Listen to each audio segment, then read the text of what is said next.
যে জুলাই সনদের কপিটা দেওয়া হয়েছিল মাননীয় স্পিকার, এই জুলাই সনদের কপির মধ্যে আপনি কোনো পয়েন্টে দেখবেন না সেখানে কোনো নোট উল্লেখ আছে মাননীয় স্পিকার।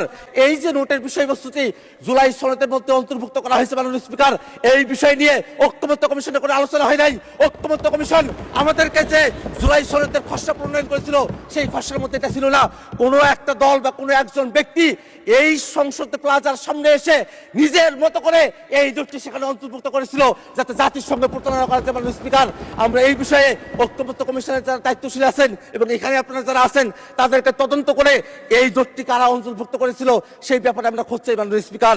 মাননীয় আক্তার হোসেন, রংপুর 4, আপনার সময় 8 মিনিট।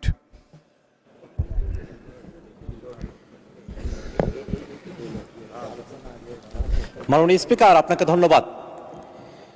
মাননীয় সরকার দলীয় সংসদ সদস্য যে প্রস্তাবটি আজকে এখানে উত্থাপন করেছেন সেই প্রস্তাবের বিষয়ে আপনার আগে দৃষ্টি আকর্ষণ করছি। মাননীয় স্পিকার, আপনি সেদিন বলেছিলেন বিরোধী দলীয় নেতার যে প্রস্তাব সেই প্রস্তাবটার ব্যাপারে আপনি নিজেই বলেছিলেন যে যদি আইন প্রণয়ন সংক্রান্ত কোনো বিষয় হয় তাহলে সেটাকে প্রস্তাব আকারে এখানে উত্থাপন করা যায় না। সেদিন বিরোধী দলের ব্যাপারে আপনি যে কথাটি বলেছিলেন সে কথাটি কেন সরকার দলের ব্যাপারে বলেন নাই সেটি প্রশ্নে আপনাদের প্রশ্ন রয়েছে মাননীয় স্পিকার। এই ক্ষেত্রে আমাদের একটা বক্তব্য আছে মাননীয় স্পিকার। বিরোধী দলের নেতা যে প্রস্তাবটি উত্থাপন করেছিলেন সেটা আইন প্রণয়ন সংক্রান্ত কোনো ইস্যুতে ছিল না মাননীয় স্পিকার, কারণ আইন অলরেডি প্রণীত হয়েছে, আদেশ জারি হয়েছে, অধ্যাদেশ জারি হয়েছে, সংবিধান সংস্কার পরিষদে আমরা শপথ গ্রহণ করেছি। আইনের কোনো প্রসঙ্গ এখানে ছিল না, বরং যে আইন হয়েছে সেটাকে বাস্তবায়নের প্রশ্ন এখানে ছিল মাননীয় স্পিকার। আরেকটি কথা মাননীয় স্পিকার আপনাকে বলতে চাই, মাননীয় ডেপুটি স্পিকার এখানে ছিলেন, আর একজন সংসদ সদস্য মুজিবুর রহমান ইকবাল, তিনি একটি মুলতবি প্রস্তাব এখানে উত্থাপন করেছিলেন।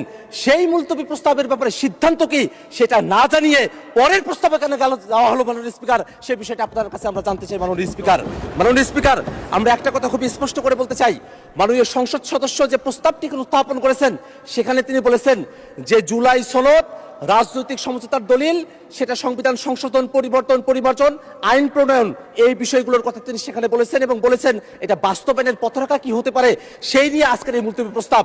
মাননীয় স্পিকার, আপনার মাধ্যমে আমি তাদেরকে জানিয়ে দিতে চাই যে আজকে যে প্রস্তাবটি তিনি এখানে উত্থাপন করেছেন সেই প্রস্তাবটি উত্থাপন হওয়ার যোগ্য প্রস্তাবই নয় মাননীয় স্পিকার। আমাদের যারা সরকার দলীয় সংসদ সদস্যরা আছেন তারা যে স্মৃতি বিস্মৃত হয়ে গেছেন সেই বিষয়টা আমাদেরকে কষ্ট দেয় মাননীয় স্পিকার।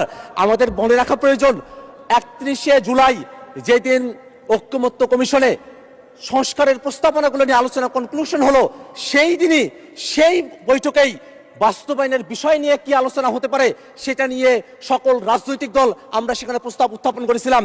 জুলাই সনদ কিভাবে বাস্তবায়ন করা হবে সেটা নিয়ে সেই ঐক্যমত্য কমিশনে আলোচনা সমাপ্ত হয়েছে।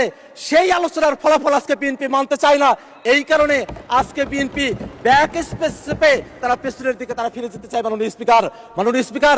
সংস্কারের বিষয়ের যে ঘোড়া, সেই ঘোড়া অনেক দূরে গিয়ে গেছে, সেই ঘোড়াকে এখন লাগাম পরানোর চেষ্টা করছে সরকার দলীয় সদস্যরা। মাননীয় স্পিকার, সংস্কারের যে পুরো বিষয়বস্তু এখানে জুলাই সনদ, আদেশ, অধ্যাদেশ, গণভোট, সংবিধান সংস্কার পরিষদ, এই 5টা ধাপ রয়েছে মাননীয় স্পিকার। আজকে এখানে যারা সরকার দলীয় সংসদ সদস্যরা আছেন মাননীয় স্পিকার, তারা আদেশের কথা বলেন না, তারা অধ্যাদেশের কথা বলেন না, তারা গণভোটের কথা বলেন না, তারা সংবিধান সংস্কার পরিষদের কথা বলেন না, তারা শুধুমাত্র জুলাই সনদের কথা বলেন। ওই জুলাই সনদ, যেই জুলাই সনদটা শুধুমাত্র তাদের পক্ষে জুলাই সনদ উইথ নোট অফ ডিসেন্ট। মাননীয় স্পিকার, একটা কথা এখানে স্মরণ করে দেওয়া প্রয়োজন, 17 অক্টোবর জুলাই সনদ এই সংসদ ভবনের বাইরে স্বাক্ষর করা হয়েছিল। তার পূর্বে ঐক্যমত্য কমিশন কর্তৃক আমাদেরকে যে জুলাই সনদের কপিটা দেওয়া হয়েছিল মাননীয় স্পিকার, এই জুলাই সনদের কপির মধ্যে আপনি কোনো পয়েন্টে দেখবেন না সেখানে কোনো নোট উল্লেখ আছে মাননীয় স্পিকার। কিন্তু আমাদের সরকার দলের মাননীয় স্বরাষ্ট্রমন্ত্রী এবং মাননীয় আইনমন্ত্রী তারা বারংবার একটা নোটের কথা উল্লেখ করেন।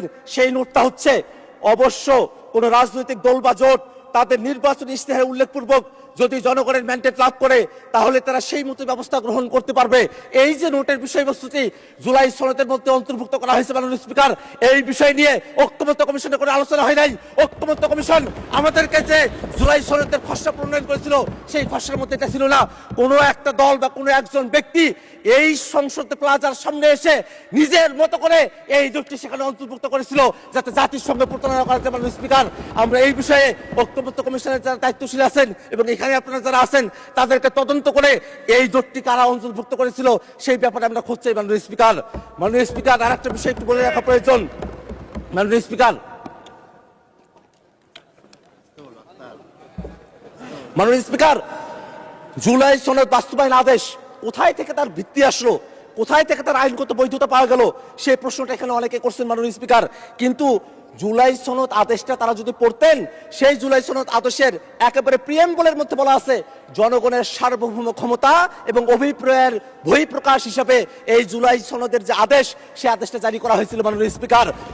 যারা জনগণকে এই কথা বলছে যে জনগণ গণভোটের এতগুলো বিষয় তারা কি পড়ে, জুলাই সনদ এতগুলো বিষয় পড়ে তারা কি ভোট দিয়েছেন, জনগণকে যারা এখানে সংসদে দাঁড়িয়ে মূর্খ সাব্যস্ত করতে চাচ্ছেন তাদের উদ্দেশ্যে আমরা বলি, আপনাদের এই পজিশন গণভোটের পক্ষে হ্যাঁ বলার পরে আজকে গণভোটের বিপক্ষে অবস্থান নেওয়া বিএনপির দলগত মূর্খতা বা সততাকে প্রকাশ করতে মাননীয় স্পিকার। আমরা এই কথাটা আপনার মাধ্যমে তাদের কাছে জানিয়ে দিতে চাই। একটা বিষয় মনে রাখা প্রয়োজন মাননীয় স্পিকার, এখানে সরকার দলের পক্ষে পার্থ ভাই তিনি দাঁড়িয়েছিলেন, তিনি বলেছেন সংবিধান একটা কোয়াজি কনস্টিটিউশনাল পরিস্থিতির মধ্য দিয়ে আছে। সরকারি দলের একজন এমপি যখন কোয়াজি কনস্টিটিউশনাল কথা বলেন, অর্থাৎ খণ্ডিত সংবিধানের কথা বলেন, তখন কিন্তু আমাদের যুক্তি বেশি সাব্যস্ত হয় মাননীয় স্পিকার, কারণ তারা বারংবার সংবিধানের পরিপূর্ণ বাস্তবায়নের কথা বলছেন। কিন্তু আমরা বলছি এটাই বাস্তবতা যে বাংলাদেশ 5 আগস্টের পরে একটা এক্সেপশনাল অবস্থার মধ্য দিয়ে আমাদেরকে যেতে হয়েছে মাননীয় স্পিকার। আমরা কনস্টিটিউশন পুরাটা মানতেও পারি নাই, পুরাটা ছাড়তেও পারি নাই, এমন একটা পরিস্থিতিতে আমাদেরকে আসতে হয়েছে মাননীয় স্পিকার। মাননীয় স্পিকার, সেই সময়টাতে খালেদা জিয়া, বেগম খালেদা জিয়াকে মুক্তি দেওয়া হলো, সেটা কোনো সংবিধানের ভিত্তিতে হয় নাই, কোনো আইনের ভিত্তিতে হয় নাই, সেটা জনগণের অভিপ্রায়ের ভিত্তিতে হয়েছিল। অ্যাটর্নি জেনারেল তিনি যেভাবে নিয়োগ পেয়েছিলেন সেটাও জনগণের অভিপ্রায়ের ভিত্তিতে হয়েছিল। এই যে জনগণের অভিপ্রায়ের ভিত্তিতে সেই সময়টাতে এক্সেপশনাল একটা পরিস্থিতিকে আমরা ডিল করেছিলাম, সেই পরিস্থিতিকেই টেকসই করার জন্য এই যে আদেশ, সেই আদেশটাও জনগণের অভিপ্রায় এবং ক্ষমতার ভিত্তিতে এটাকে জারি করা হয়েছে মাননীয় স্পিকার। মাননীয় স্পিকার, একটা বিষয় একটু জানিয়ে রাখা প্রয়োজন, আমরা জুলাই সনদে এমন অনেকগুলো বিষয় নিয়ে কথা বলেছি যেগুলো সংবিধানের মৌলিক যে কাঠামো আছে সেই কাঠামোর সেখানে ব্যত্যয় তৈরি করে। আমরা সেখানে বিচার বিভাগকে আমরা বিভিন্ন শহরে আমরা নিয়ে যাওয়ার কথা বলেছি, বিভাগীয় শহরে, সেই বিষয়ে বাংলাদেশের এর আগের কোর্টে তারা রায় দিয়েছিল যে এটা অসাংবিধানিক। এই ধরনের কিছু পরিস্থিতি এখানে রয়েছে মাননীয় স্পিকার। এমন অনেকগুলো সংশোধনী রয়েছে, এমন অনেকগুলো প্রস্তাব রয়েছে, সংস্কার রয়েছে, যেগুলো শুধু সংশোধনী দিয়ে সেটাকে টেকসই করা সম্ভব নয় মাননীয় স্পিকার।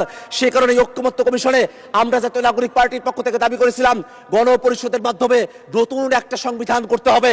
সরকার দলের পক্ষ থেকে বলা হয়েছিল সংসদের মাধ্যমে সেটা করতে হবে, এবং তারপরে ঐক্যমত্য কমিশনে সকল দল আলাপ আলোচনা করার পরে সকলে মিলে আমরা সিদ্ধান্ত গ্রহণ করেছিলাম যে গণপরিষদ না, সংশোধনা, গাঠনিক ক্ষমতা প্রাপ্ত সংবিধান সংস্কার পরিষদ, তার মাধ্যমেই এই বিষয়টা সুরাহা করতে হবে মাননীয় স্পিকার। যদি তারা আজকে সেটা ভুলে গিয়ে থাকেন, সেই ভুলে যাওয়ার স্মৃতিগুলো তাদের মনে না পড়তে পারে, বিটিভিতে সেগুলো টেলিকাস্ট করা হয়েছিল, সেখান থেকে তারা যেন দেখে নেয় কিভাবে সংবিধান সংস্কার পরিষদের আইডিয়াটা সেখানে এসেছিল। এখানে জুনায়েদ সাকিব ভাই আছেন, তিনি তার পক্ষে বলেছিলেন, এখানে নূর ভাই আছেন, তিনি তার পক্ষে বলেছিলেন, এখানে যারা আছেন তারাই আজকে সেটাকে ভুলে গিয়েছেন মাননীয় স্পিকার। এটা আমাদেরকে বড়ই হতাশ করে মাননীয় স্পিকার।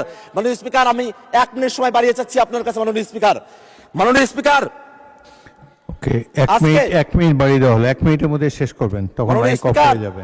সংবিধান তো পুরোটা মানা হচ্ছে না মাননীয় স্পিকার। শেখ মুজিবুর রহমানের ছবি প্রত্যেক মন্ত্রীর অফিসে ঝুলানোর কথা, সেটা যে ঝুলানো হচ্ছে না, সেই জায়গার ভিত্তিটা কোথায় থেকে আসলো মাননীয় স্পিকার? এটা তো জনগণ ভিত্তিটা দিয়েছে, সেই কারণে সেটা মাননীয় স্পিকার। আমরা এই কারণে একটা কথা বলতে চাই, আজকে জুলাই সনদের যে আদেশ এবং যে গণভোট সম্পন্ন হয়েছে, সেই গণভোটের যে প্রশ্নগুলো আছে সেই প্রশ্নগুলোর দিকে আমরা একটু তাকাই। সেখানে স্পষ্ট করে বলে দেওয়া আছে সাংবিধানিক প্রতিষ্ঠানগুলোতে নিয়োগ হতে হবে একটা নিরপেক্ষ বডির মাধ্যমে, একটা উচ্চকক্ষ হবে যেটা ভোটের পিয়ার অনুযায়ী হবে, একটা তত্ত্বাবধায়ক সরকার হবে, যে তত্ত্বাবধায়ক সরকার একটা নতুন ফর্মুলায় হবে। এই বিষয়গুলো বিএনপি পালন করতে চায় না বিধায় তারা আজকে গণভোটের বিপক্ষে অবস্থান নিয়েছে মাননীয় স্পিকার। মাননীয় স্পিকার, আমরা খুবই বিনীতভাবে তাদের কাছে একটা কথা জানতে চাই, এই বিষয়টা কোনোভাবেই কোনো বিতর্কের বিষয়বস্তু নয়, এটা কোনো আলোচনার বিষয়বস্তু নয়। বাস্তবায়ন জুলাই সনদ কেমন করে হবে সেই ধাপগুলো ঐক্যমত্য কমিশনে সেই আলোচনাগুলো কমপ্লিট হয়ে গেছে। অতএব আজকে যে প্রস্তাবটা নিয়ে আসা হয়েছে, এই প্রস্তাবটা গ্রহণ না করার জন্য মাননীয় স্পিকারের কাছে বিনীতভাবে আহ্বান জানাচ্ছি মাননীয় স্পিকার। ধন্যবাদ সকলকে।